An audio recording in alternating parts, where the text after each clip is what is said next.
Oi, gente, bem-vindos a mais um Papo de Graça. E o tema que eu escolhi pra gente falar essa semana é sobre não perca o seu foco, né? E por que eu escolhi esse tema? Semana passada, num grupo de estudos, a gente refletindo a respeito de que como que Jesus, né, que é o nosso modelo, como que ele fazia para ele não perder a paz dele, né? Para ele não deixar de espalhar o amor, para ele se manter sempre manso, né? Como ele, né, era, né, quando ele estava aqui entre nós. Então, a gente analisando isso, a gente pôde perceber que o grande segredo era esse. Ele não perdia o foco no propósito dele, no propósito para que ele foi chamado, né? E aí, para a gente refletir melhor, eu trouxe aqui essa palavra que está em Efésios 3:11, que diz assim: Deus fez isso de acordo com o seu propósito eterno, que ele realizou por meio de Cristo Jesus, o nosso Senhor. Então, né, Jesus, quando ele veio para a terra aqui, ele tinha um propósito, ele foi enviado por Deus para nos salvar, né? Para salvar todos aqueles perdidos, todos os doentes. Então, ele tinha essa noção, né? Ele sabia por que que ele estava aqui. Então, o tempo todo, não importa, as pessoas vinham para irritar ele, as pessoas armavam ciladas contra ele, né? Maltratavam ele, e ele não saía do foco dele, o porquê dele estar aqui, né? Aí eu trouxe aqui também uma outra palavra que está em Lucas 19:10. Porque o Filho do Homem veio buscar e salvar quem está perdido, né? Esse era o objetivo de Jesus quando ele estava aqui. Então, ele não se desviou do propósito dele, mesmo com todo o sofrimento, mesmo com todas as tribulações que ele passou aqui. E como ele é o nosso modelo, a gente precisa se guiar nisso. A gente também foi chamado com um propósito. Então, para a gente conseguir ser vitorioso, para a gente conseguir dar orgulho para o nosso Pai, a gente precisa, assim como Jesus, não se desviar do nosso propósito. Aconteça o que acontecer, se pessoas forem usadas para te irritar, né, para te insultar, para tirar a tua paz, você precisa lembrar que o propósito é muito maior do que isso, né? Muito maior do que os detalhes, do que os pequenos obstáculozinhos que a gente enfrenta.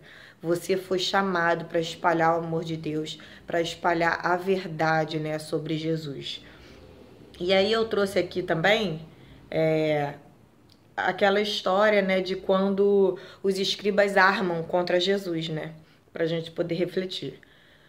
Em João 8:3-6. De repente chegam os escribas e os homens fariseus, trazendo consigo uma mulher pega em flagrante de adultério.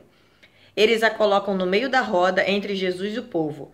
Conforme a lei, essa mulher deveria ser apedrejada. Eles perguntam: e qual é a sua opinião? Era uma cilada. Se Jesus dissesse: apliquem a lei, eles diriam: ele não é tão bom como parece, porque mandou matar a pobre mulher. E se ele dissesse: não matem, eles diriam: ele não é tão bom quanto parece, porque nem sequer observa a lei. Sob a aparência de fidelidade a Deus, manipulam a lei e usam a pessoa da mulher para poder acusar Jesus, né? Então ali era uma cilada. E aí como que Jesus age nessa hora, né? Aí a gente vai continuar aqui. Parecia um beco sem saída, mas Jesus não se apavora nem fica nervoso. Pelo contrário, calmamente, como quem é o dono da situação, ele se inclina e começa a escrever no chão com o dedo. Quem fica nervoso são os adversários. Eles insistem para que Jesus dê sua opinião. Então Jesus se levanta e diz: quem for sem pecado, seja o primeiro a jogar a pedra. E inclinando-se, tornou a escrever no chão. Jesus não discute a lei. Em vez de permitir que eles coloquem a luz da lei em cima da mulher para poder condená-la, pede que eles se examinem a si mesmos à luz do que a lei exige deles. A resposta de Jesus derruba os adversários. Os fariseus e os escribas se retiram envergonhados, um depois do outro, a começar pelos mais velhos. Aconteceu o contrário do que eles queriam. A pessoa condenada pela lei não era a mulher, mas eles mesmos que pensavam ser fiéis à lei. No fim, Jesus fica sozinho com a mulher no meio da roda. Ele se levanta e olha para ela. Mulher, onde estão eles? Ninguém te condenou. Ela responde: ninguém, Senhor. E Jesus: nem eu te condeno. Vai e de agora em diante não peques mais. Jesus não permite que alguém use a lei de Deus para condenar o irmão ou a irmã, quando ele mesmo ou ela mesmo é pecador ou pecadora. Então, aqui eu quis trazer esse exemplo para mostrar isso. O que eles queriam aqui? Eles queriam armar uma cilada para Jesus, para, né, tirar a imagem de que ele era um homem bom, né, o Salvador. E Jesus, calmamente, porque a primeira coisa é isso, né?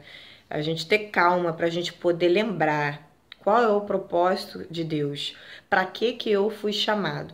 Então, a gente precisa ter tempo para poder pensar, para poder responder da forma certa, né, com as situações que a gente se deparar. Tá bom? Então, essa é a mensagem que eu queria trazer pra gente hoje. Não perca o seu foco.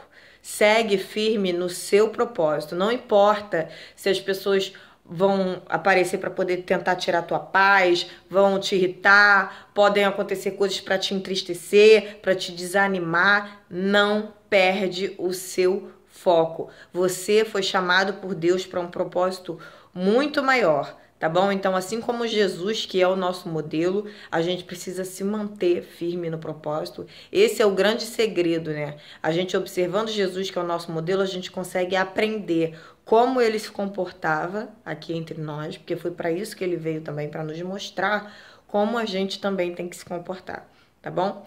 É isso que eu queria trazer hoje. Uma ótima semana para vocês. Deus abençoe sempre e não vamos perder o nosso foco. Um beijo e até o próximo Papo de Graça. Uhul! Eu te conheço, ó meu filho, eu te escolhi, precioso és para mim. Eu te gerei com propósito.